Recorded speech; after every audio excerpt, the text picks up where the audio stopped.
Hello my lovelies and welcome back to Behind the Scenes with District 103 Channel 3 Toastmasters World Convention here in Chicago, Illinois.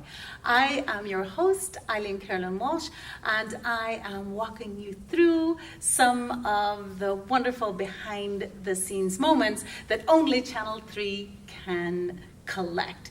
Right now we are lucky enough to talk with Darren LaCroix, or LaCroix, who was the world champion in 2001, and he's going to tell us a little bit about his journey to Toastmasters, how winning that competition has changed his life, and maybe some of the secrets as to how we could get there. Welcome. Thanks Darren. for having me, and Wonderful. thank you for hosting. Thanks for hosting the international convention. I know it's a lot of work for a lot of people. And you just woke up one day and thought, I'm just going to become world champion, right? That's how it went? Not even close. Not even close. In fact, pretty much the opposite.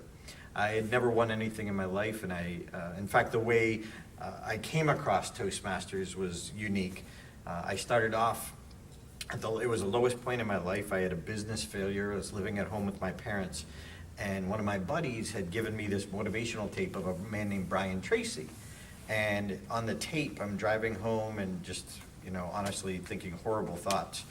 And he said, what would you dare to dream if you knew you wouldn't fail? And in my head, I thought, I'd be a comedian. That would be the ultimate, making people laugh and earning a living at it. That'd be awesome. But then all of a sudden, the voice of reason said, but you're not funny. That's not you. That's not your identity. That's not who you are. But because I was at such a low point, I said, you know what? I have nothing to lose. Why not? And so I talk about this in my World Championship speech, but it was that moment that I just said, you know what, I don't want to live my life with the regret of wondering, what if I could have, what if this guy was right? And I studied, I got a book, I asked comedians for advice, even though I'd never been to a comedy show. And it was 1992, April 26th, and I went up for my first time, and it was horrible. And I had one little moment where I made this mistake, and I was so nervous, I was shaking, and I was talking about this rocket that launched in my hometown, and I was making light of it. I said the rocket took off and it went vertically, but I did horizontal with my arm, and in that moment, I realized the mistake I made. I was disgusted with myself, and I said, shoot. It's not the actual word I used, but I said, shoot, and everybody laughed. And I was like, what happened? What did I do? And as I walked off stage, everyone in the room thought that I bombed. And in fact, this one comedian put his arm around my shoulder to console me, and he said, don't worry, it's just your first time. And I remember thinking, don't worry, did you see what I did? I got a laugh. No one told me I could do this. And I was like, I was in. I was going to do whatever I could, take any class that I could, get every mentor that I could. And one of the first principles that I learned from my mentor was, stage time, stage time, stage time. They said, Darren, any day that you don't get on stage is a day that you don't grow. And I thought, well, I have to be good every time I get up. And they said, no, you have to go up to get good. And that was deep. And I didn't really understand the advice at that point, but I was smart enough to know I don't know, so let's just do it. And so after about a year and a half in the comedy world, when you're horrible at the beginning and no one wants to give you stage time, it's hard to find it, because you don't have confidence, you're not funny, you have no act, you have no presence.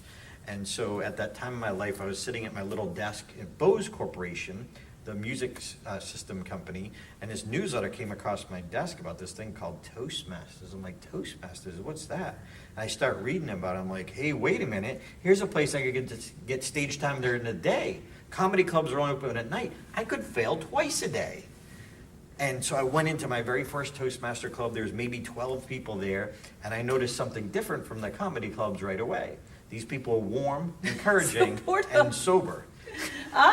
Sober. So I joined 4 Toastmaster clubs because I saw the value in making the mistakes, a safe place to make the mistakes. And I think that's what a lot of Toastmasters miss. They see the comfort, they see the encouragement, but they're not fully getting the most out of it because they want to look good when they go up.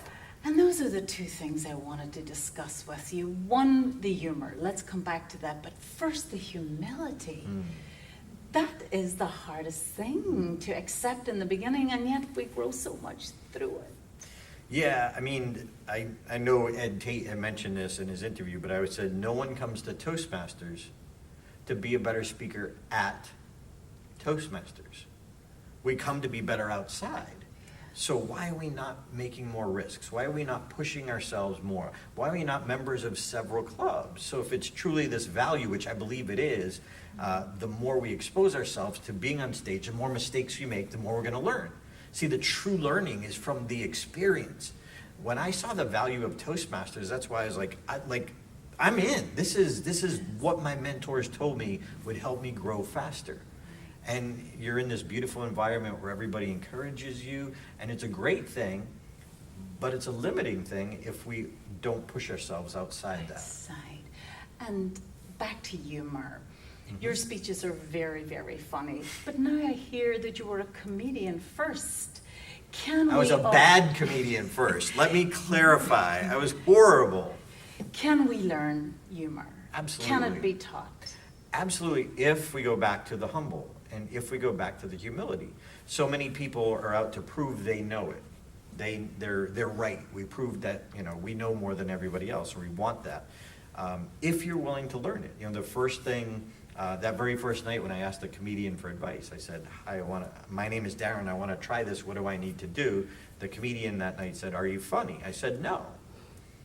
He said, good. I'm like, good? What do you mean good? And he went on to explain that he said, like people who are naturally funny, people who are your friends who are class clowns, he said, that's one skill set. But if you handed that person a microphone and put them in front of a group of 100 strangers, they couldn't make them laugh. He said, that's a different skill set. But that one can be learned.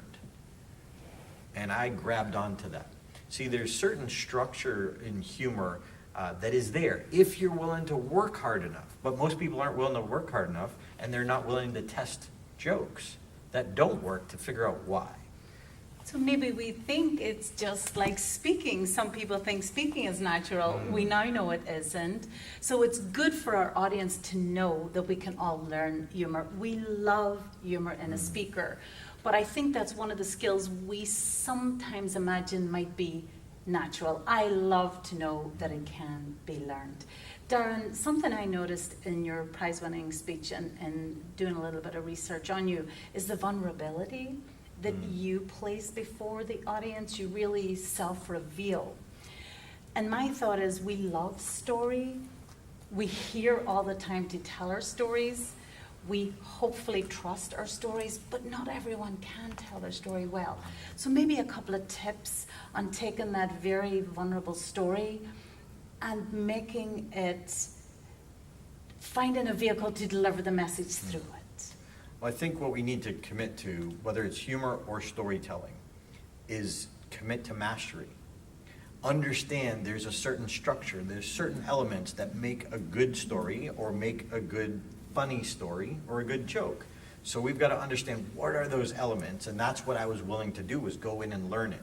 So one of the things that I teach is when the humorous speech contest comes around, I always get emails saying, what do I talk about? What do I talk about? Where can I find a funny speech? And I say, look in the mirror. But people aren't willing to look in the mirror and open themselves up. But I say, look at your failures, your flaws, and your firsts. Your failures, your flaws, and your firsts. And the storytelling model that I teach is called Then, Now, and How. Tell us how you were back then. Tell us how you are now. And then the audience will inherently want to know, how'd you get there? But be willing to tell that vulnerable story. Beautiful. Vulnerability, if I could say it, is a powerful thing. Beautiful, and that's the story in between. That's just perfect. Let's leave it right there. Thank you so much, Darren, for sharing with me, for sharing with our audience. Thank you, viewers, for watching, and we will see you next time on D103 Channel 3.